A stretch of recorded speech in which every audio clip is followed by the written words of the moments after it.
Tell you why. This leak is because I've been pumping that extra couple of cents into my gas tank when it says it's full, and then you keep putting stuff in there. It has to go somewhere, so it overfills and it screws the valve up or whatever.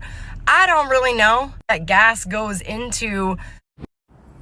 How are you? Yep, everyone hating. I think everyone fills to round up to the dollar, and you're correct. My name is Rich, Ford Boss Me.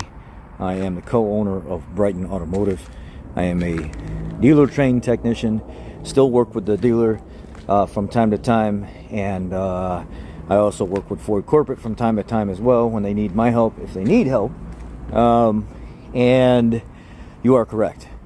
Filling up the gas tank to try to get to that even number. When it's done, it's done. And now there are some situations that don't fit everybody, but those situations are because of overfilling the gas tank.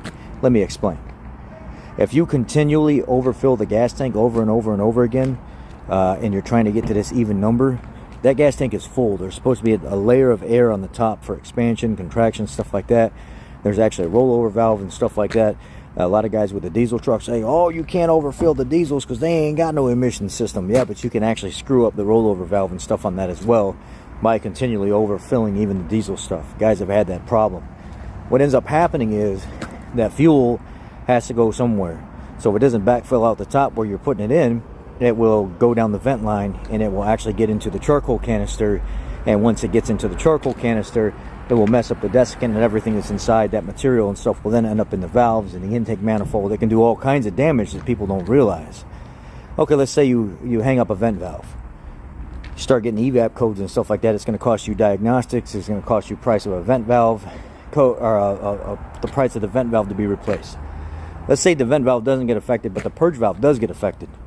Well, now you go fill up gas, and you're putting gas in the car, and you notice when you're done putting gas in the car, you go to start it, it's cranking. You're just cranking away and it doesn't start.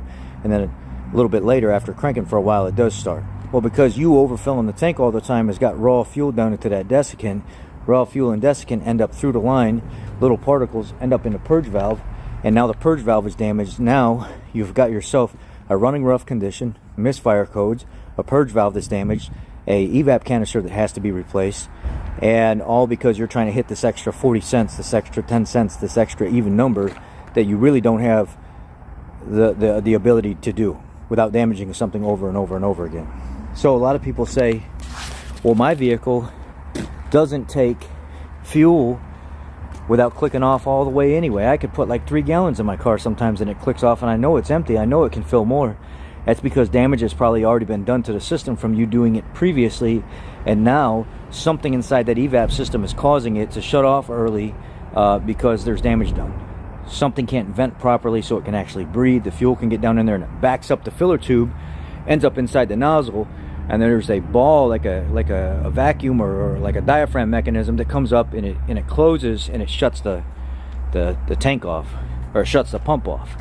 So these types of things can happen by overfilling your system. Or you could legitimately have a problem that you didn't cause, and that's why it's kicking off early. Or it could be a problem with the gas station that you're using, not necessarily your car.